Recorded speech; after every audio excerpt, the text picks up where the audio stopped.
Good morning dear viewers of the channel Mind Your Science. और मैं चंद्र प्रकाश आपके साथ केमिस्ट्री के लेक्चर शेयर कर रहा हूँ।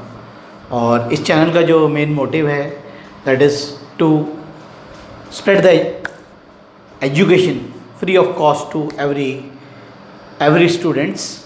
जो हमारे नॉन मेडिकल और मेडिकल के स्टूडेंट्स हैं, छात्र छात्राएँ हैं, उनके लिए ये बहुत ही बढ़िया समय है और वो अपने घर बैठकर लेक्चर्स को देख रहे हैं और साथ साथ पढ़ रहे हैं, अपनी जो कोर्स है वो पूरा कर पा रहे हैं। सबसे पहली एक ज़रूरी सूचना मैं आपको देना चाहता हूँ कि देखो डियर स्टूडेंट्स, कि अपने फ्रेंड सर्कल के अंदर इस चैनल के बारे में थोड़ा सा प्रमोशन चाहिए। आप उनको बताएं जिससे कि ये जो मैं वीडियोस बना रहा हूँ तो उन तक ये मैसेज भी पहुँच सके। तो जिन बच्चों ने अभी साइंस लिया है और किसी कारणवश अभी उनको क्लासेस, तो स्कूल तो आपको पता ही लग चुका है 31 जुलाई तक बंद कर दिए गए हैं। 31 जुलाई तक तो स्कूल खुलने की कोई उम्मीद नहीं है। उसके आगे का जो डिसीजन है वो आगे सरकार लेगी। तो अब घर बैठ के ही आपने जब पढ़ना है तो आपको अपने फ्रेंड सर्कल्स के अंदर मेरी यही गुजारिश है आप लोगों से कि उनको बताएं इस चैनल के बारे में।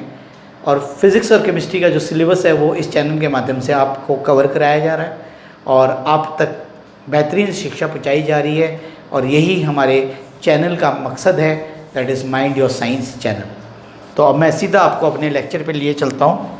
आज का जो चैप्टर आप जानते ही हैं, चैप्टर कौन सा चल रहा है हमारा, some basic concept of chemistry, unit number 1, that is for class +1। और आज हम एक टॉपिक पढ़ेंगे जिसका नाम है मोल कॉन्सेप्ट। कुछ डिटेल्स मैंने इसकी पहले से लिख दी है थोड़ा सा टाइम सेव करने के लिए, और डेफिनेशन भी मैं आपको बताऊंगा। लेकिन उससे पहले मोल कॉन्सेप्ट का अर्थ क्या है, अब ध्यान से सुनिए मेरी बात। डियर स्टूडेंट्स, जब हम कोई चीज़ सामान बाजार से लेने जाते हैं, जैसे सपोज़ करो फल या सब्जी लेने जाते हैं, तो उसको हमारा जो सब्जी वाला है या फ्रूट वाला है वो उसको तोल कर तराजू से किलो के हिसाब से देता है। और जब हम कोई तरल पदार्थ लेने जाते हैं, जैसे कि दूध लेने चले गए, दही लेने चले गए, तो वो क्या करता है, लीटर में उसको नाप कर देता है। कुछ फ्रूट्स हमें दर्जन के हिसाब से मिलता है। तो एक कॉमन टर्म है डजन। कॉमन टर्म क्या है? Dozen, DOZN। जब हम जाते हैं बुक सेलर के पास गए और बोलते हैं कि भाई 1 दर्जन कॉपी दे दो, तो वो क्या करता है, आपको 12 नोटबुक्स निकाल कर दे देता है। अगर आप उसको बोलते हैं भाई 1 दर्जन पेंसिल दे दो, तो आपको कितने पेंसिल के पीसेस मिलते हैं? 12। तो एक बड़ी सिंपल सी बात बताई कि 1 डजन के अंदर कितने आर्टिकल्स होते हैं? 12। ऐसे ही बिल्कुल ये हमारा है मोल कॉन्सेप्ट, उसी को इसी से ताल्लुक किया गया। 1 mole represent how many particles? 6.02 into 10⁻23 particles. ये आप देख रहे होंगे, ये वैल्यू वही है जो एवोगाड्रोस नंबर भी है, यही मोल की वैल्यू भी है। तो फिर से रिपीट करो, 1 मोल का मतलब क्या होता है? 6.02 10⁻23 पार्टिकल्स। जैसे 1 दर्जन के अंदर कितने पार्टिकल्स होते हैं या आर्टिकल्स कितने होते हैं? 12। इसमें कितने हैं? 6.02 into 10⁻23 particles. 1 mole of hydrogen atom contains how many? 6.022 into 10⁻23 hydrogen atoms. 1 mole of hydrogen molecule, ये एटम था, ये मॉलिक्यूल है, contains how many molecules? 6.02 into 10⁻23 hydrogen molecules. अब मैं आपको इसकी परिभाषा नोट कराऊंगा। आपने इसकी परिभाषा लिखनी है, बहुत ही आसान है। मोल में बी डिफाइन एज, नोट करेंगे आप मेरे साथ, द अमाउंट ऑफ सब्सटेंस, कि भाई कितनी मात्रा सब्सटेंस की, that contains same number of atoms oblique molecules oblique ions as the number of atom present in carbon 12 isotope. मतलब कितनी अमाउंट सब्सटेंस की जिसके अंदर सेम एटम मॉलिक्यूल्स या आयंस पाए जाते हैं जो कि बराबर है किसके, कार्बन 12 के आइसोटोप के। तो उसको हमने क्या कहा, मोल कहा।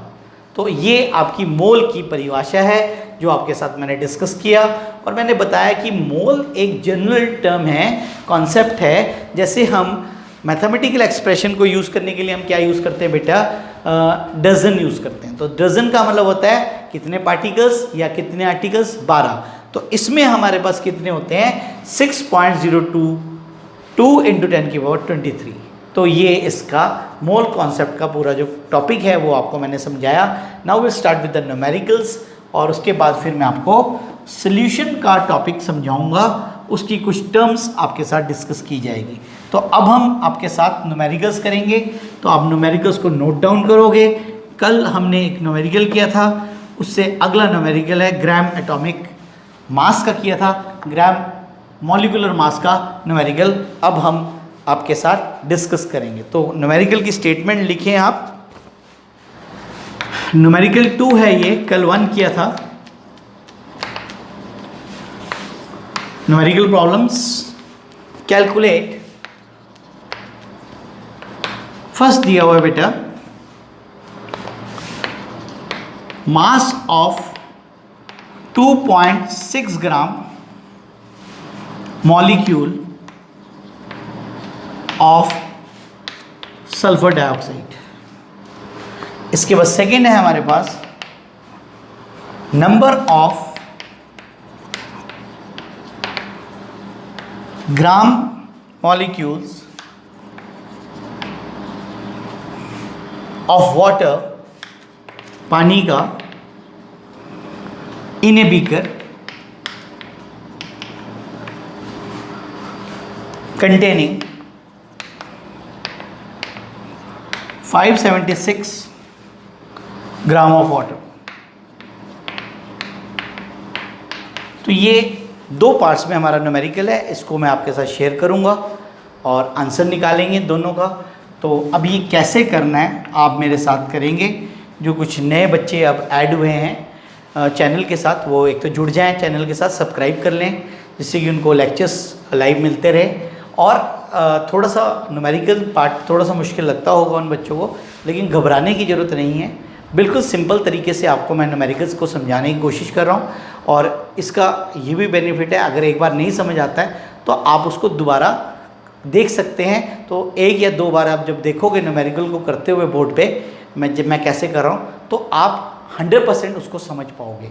तो यहाँ पर मॉलिक्यूल है सल्फर डाइऑक्साइड। तो सबसे पहले मॉलिक्यूल लिखा मैंने, क्या लिखा, कौन सा है, सल्फर डाइऑक्साइड। इसका मॉलिक्यूलर मास निकालना है। सबसे पहले you will find out the molecular mass.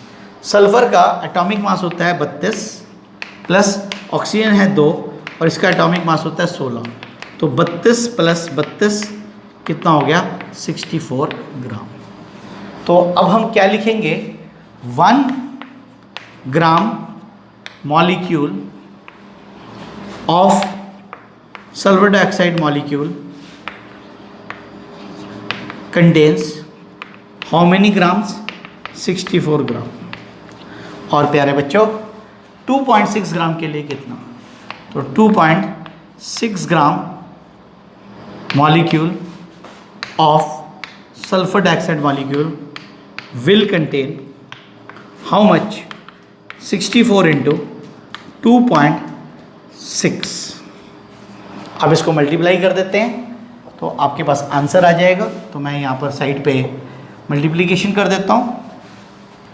64 और 26 है बेटा, मैं पूरी कैलकुलेशंस करके आपको बता रहा हूँ जिससे कि आपको भी समझ आए।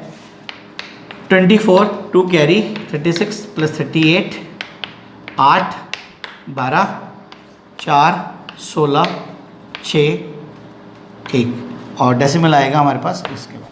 तो कितना आ गया बच्चे, ये आ गया 166.4 ग्राम इज़ योर आंसर।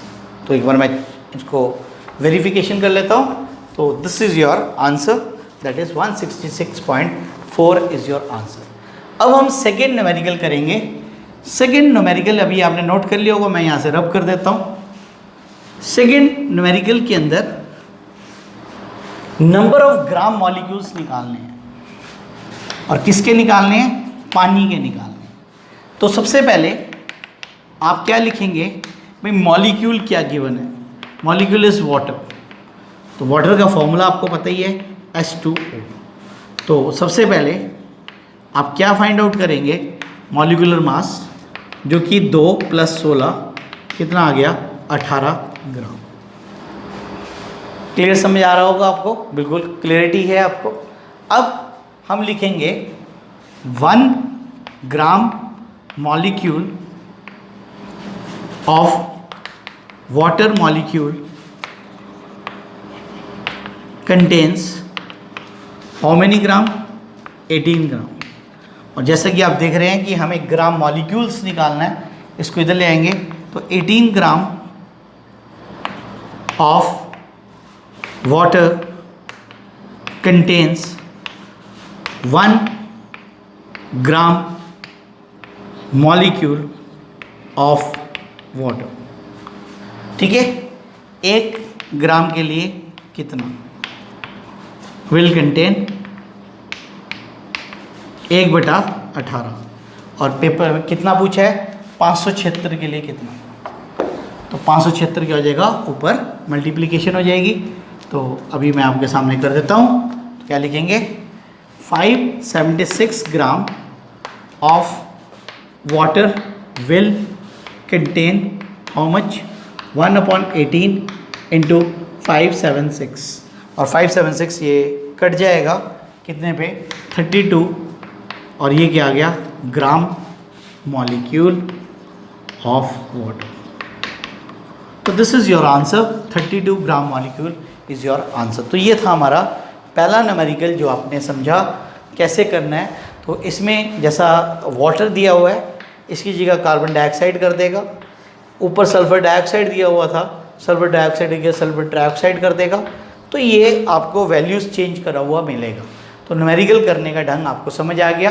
क्या करना है कि आपको मॉलिक्यूलर मास निकालना है एटॉमिक मासेस को प्लस करते हुए, और उसके बाद आपने देखना है कि ग्राम मॉलिक्यूल्स पूछे हैं या इन ग्राम्स पूछा है। तो जैसे बनेगी इक्वेशन, तो जो चीज़ हमें निकालनी होती है उसको हमें राइट लेफ्ट पे लेना होता है, जो निकाली जाती है वो कहाँ जाती है? राइट पे। तो इस तरीके से हमने इस न्यूमेरिकल को सॉल्व करना है। तो ये थे हमारा पहला न्यूमेरिकल जो आपके साथ शेयर किया। अब मास का न्यूमेरिकल है, जो ग्राम कल पढ़ाया था मैंने, एटॉमिक मास की डेफिनेशन बताई थी। तो उसके न्यूमेरिकल्स कैसे किए जाएंगे वो अब आपके साथ शेयर किए जाएंगे। तो वो आप सेकंड न्यूमेरिकल लिखेंगे, नोट करेंगे अपनी कॉपी के ऊपर। न्यूमेरिकल 3 है आज का, तो कल हमने 1 किया था, ये तीसरा न्यूमेरिकल है। इसमें क्या क्या पूछ रहा है? Calculate the mass, calculate the mass of, बिल्कुल सिंपल न्यूमेरिकल है। मास ऑफ किसका? सबसे पहले 1 एटम ऑफ कार्बन 14 पहला है। सेकेंड है हमारे पास 1 molecule of nitrogen, second. Third है बेटा 1 molecule of water, and fourth is 100 molecule of sucrose. तो ये आपने इन न्यूमेरिकल्स को करना है। तो कैलकुलेशंस आपको बताई जाएगी कैसे करना है। मास निकालने का फॉर्मूला क्या होता है? मास पूछे आपसे, तो मास का एक छोटा सा फॉर्मूला याद करना है। मास होता है क्या बेटा? एटॉमिक मास अगर एटम है, या फिर मॉलिक्यूल है तो मॉलिक्यूलर मास, डिवाइडेड बाय क्या? Avogadro's number. और एवोगैड्रोस नंबर आप जानते ही हैं क्या होती है? 6.02 × 10⁻23। तो आपने एटॉमिक मास या मॉलिक्यूलर मास को 6.02 से × 10⁻23 से क्या कर देना है? भाग दे देना है। तो आपके पास क्या निकल आएगा? मास निकल आएगा। तो सबसे पहला प्रश्न करेंगे 1 atom of carbon 14, 1 atom of carbon 14। तो कार्बन 14 मतलब कार्बन का जो मास है वो कितना दिया हुआ है 14 ग्राम। तो मास इज इक्वल टू 14, वैसे 12 होता है इसलिए 12 बोला गया, सॉरी, आइसोटोप है ये 14 डिवाइडेड बाय 6.02 इंटू 10 की पावर 23।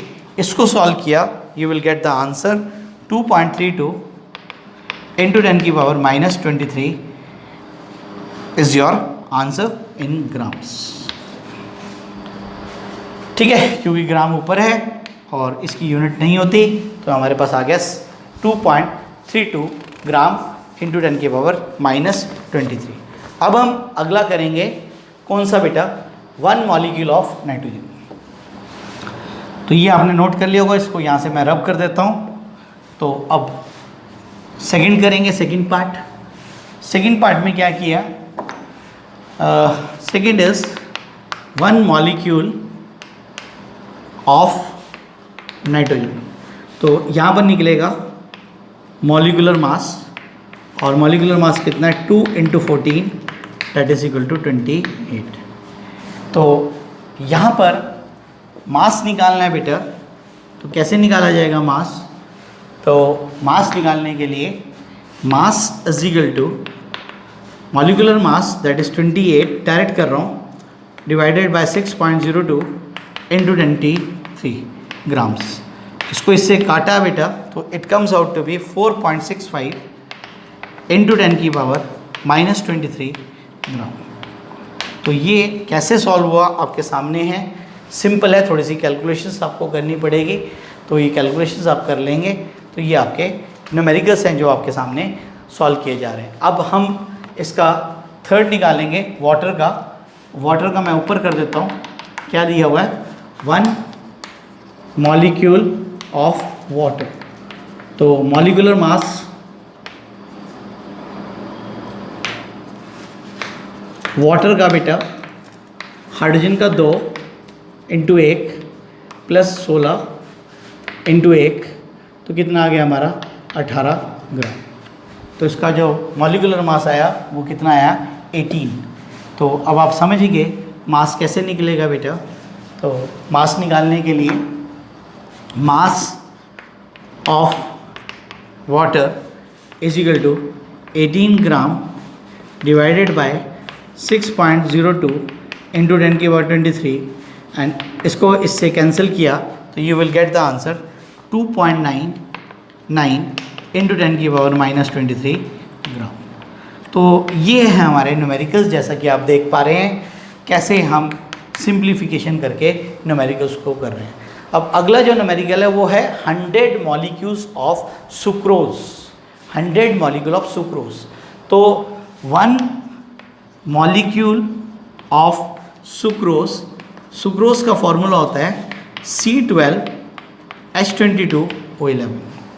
ठीक है, तो इसके बाद आप इसका निकालेंगे मॉलिक्यूलर मास। आपके सामने कैलकुलेट करके दिखा रहा हूँ, 12 और कार्बन का मास होता है 12, तो 12 × 12 22 हाइड्रोजन का मास है 1 प्लस 11 × 16।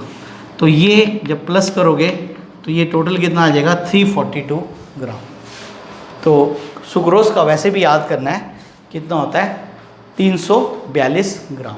अब हम 100 मॉलिक्यूल्स का निकालना है, तो एक का निकाल लेंगे पहले और फिर उसके बाद 100 से उसको मल्टीप्लाई कर देंगे।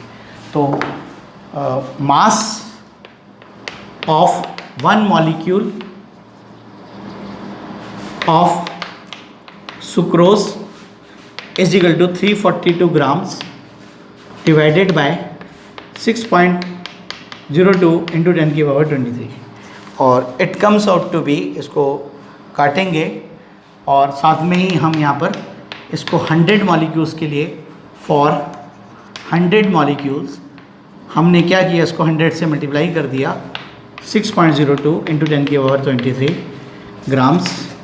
तो ये कट कटाकर क्या रह गया हमारे पास, it comes out to be 5.68 into 10 की पावर -20 ग्राम्स।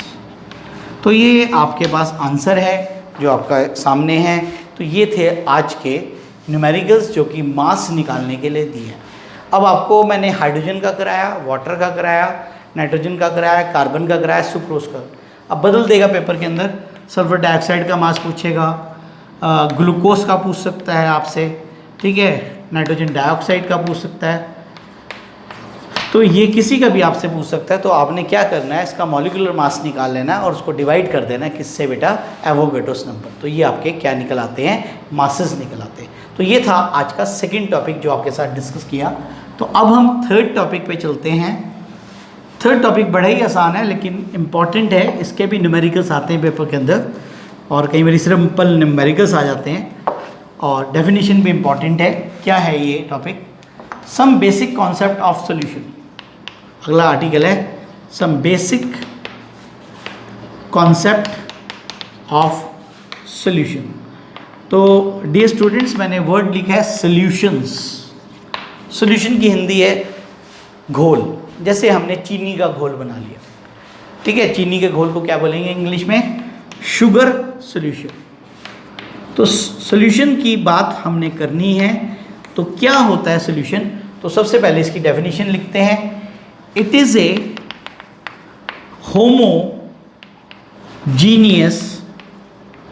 मिक्सचर, होमोजीनियस का मतलब होता है यूनिफॉर्म मिक्सचर ऑफ टू और more than two components,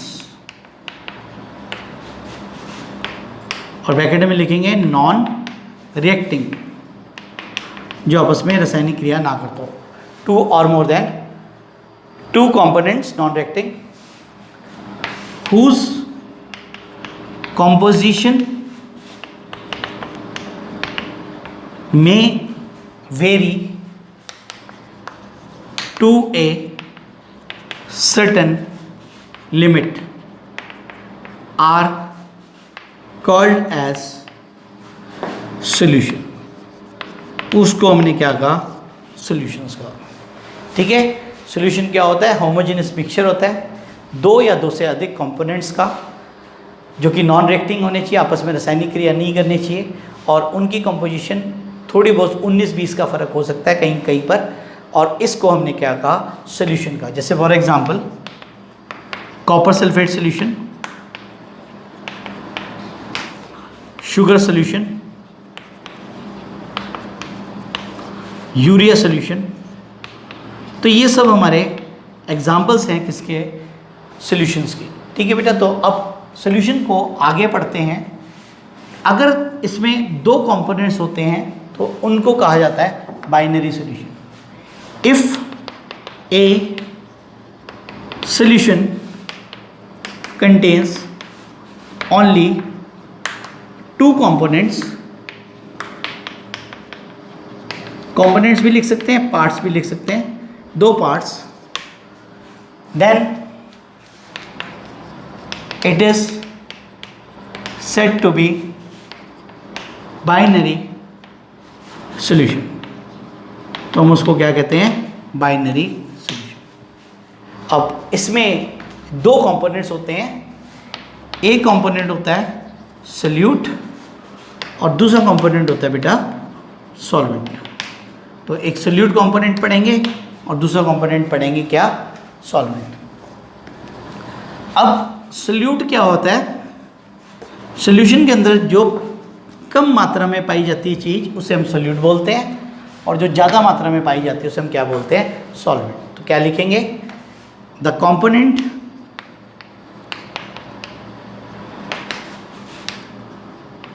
which is present in the lesser quantity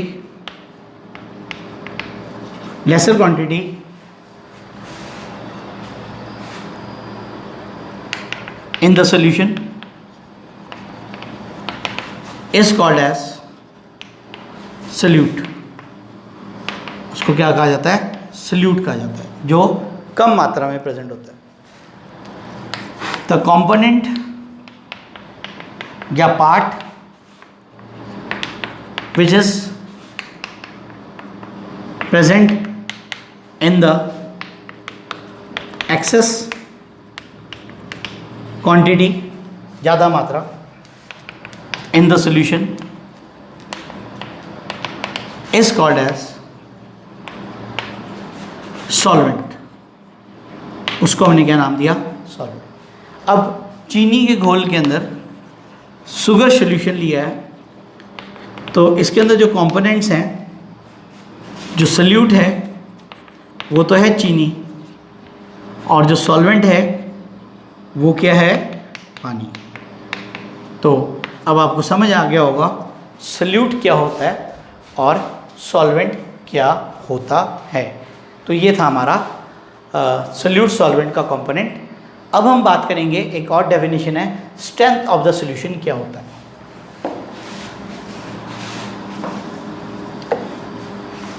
now will discuss about the strength of the solution, कि जो solution बनाया है उसकी स्ट्रेंथ क्या है बेटा? It is the amount of solute, it is the amount of solute in gram dissolved per liter of solution, per liter of the solution is called as strength of the solution। उसको हमने strength of the solution कहा। किसको? कि भाई कितनी मात्रा solute की हम 1 लीटर सॉल्यूशन में घोलते हैं, तो वो क्या कहलाती है? Strength of the solution. तो strength of the solution is express in gram per litre. उसको कैसे रिप्रेजेंट करेंगे? इट इज एक्सप्रेस्ड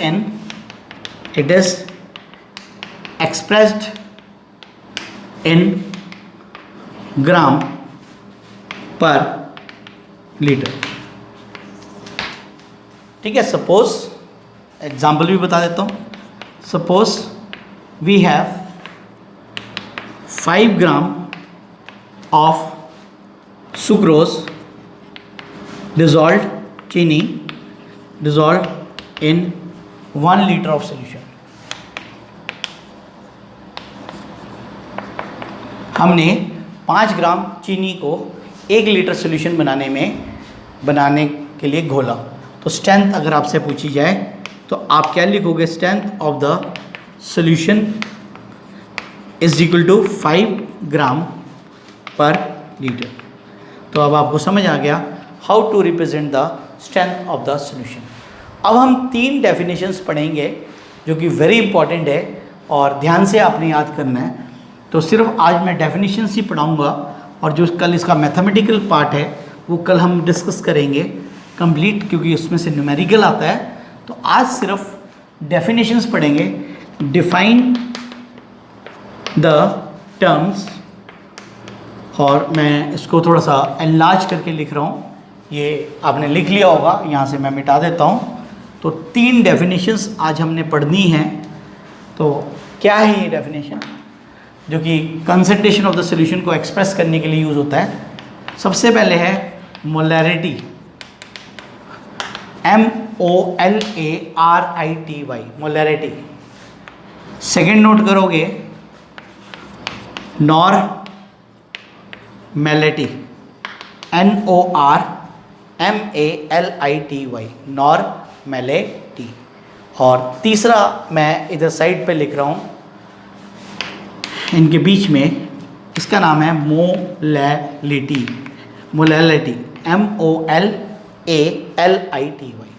तो ये 3 परिभाषाएं अभी आज आपको पढ़ाई जाएगी इस लेक्चर के अंदर। आपने पहले इन तीनों डेफिनेशंस को अच्छे से याद कर लेना है आज बैठ के घर पे, और उसके बाद कल हम इसका मैथमेटिकल सेक्शंस करेंगे और न्यूमेरिकल्स इसके कराए जाएंगे कल आपको। तो ये आप 3 टर्म्स अभी आपके साथ डिफाइन करेंगे और मैं पूरी कोशिश करूँगा कि इसको एनलार्ज करके लिखो जिससे कि आप नोट करें। वेरी इंपॉर्टेंट आर्टिकल है और इसमें से डेफिनेशन आ जाती है, वेरी वेरी वेरी इंपॉर्टेंट। तो सबसे पहली हमारी परिभाषा लिखी जाएगी किसकी? मोलैरिटी की। Molarity It may be defined as the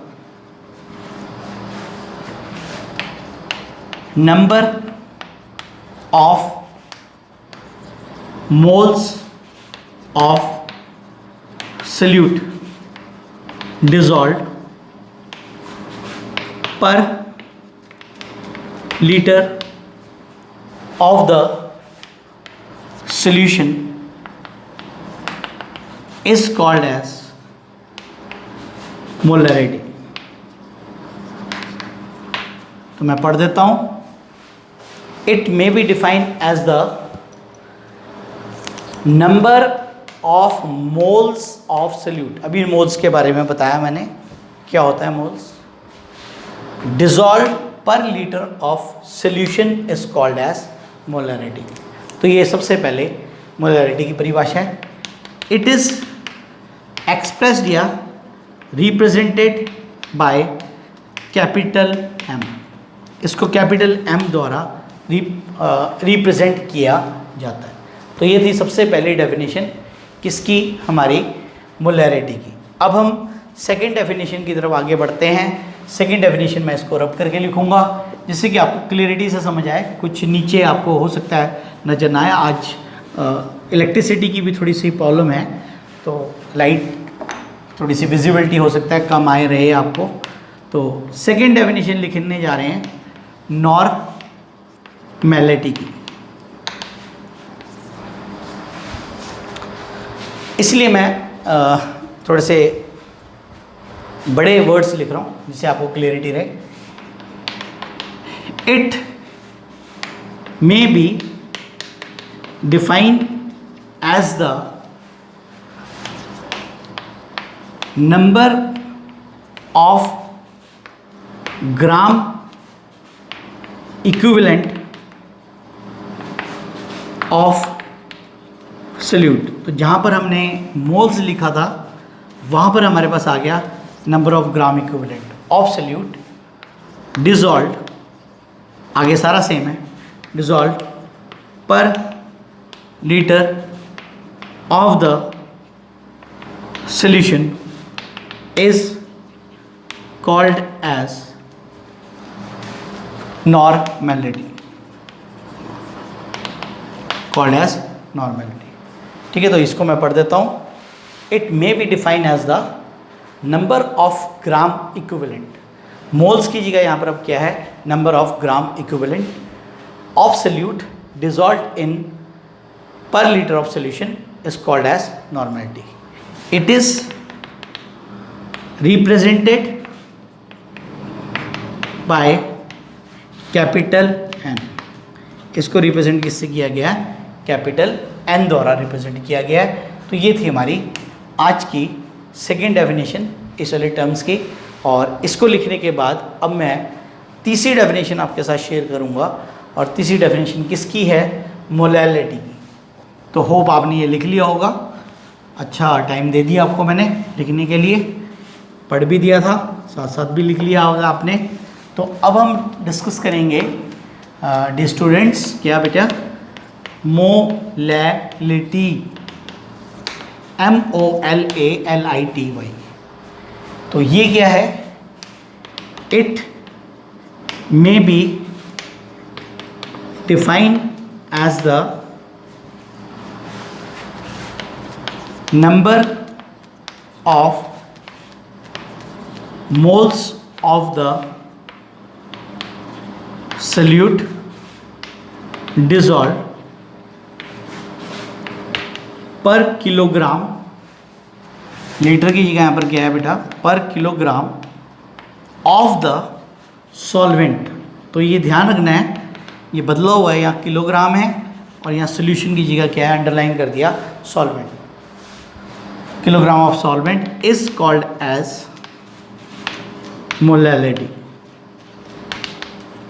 इसको क्या कहा जाता है, molality. It is represented by small m. Small m से रिप्रेजेंट किया जाता है. तो अब ये भी मैं आपके साथ डिस्कस कर देता हूँ.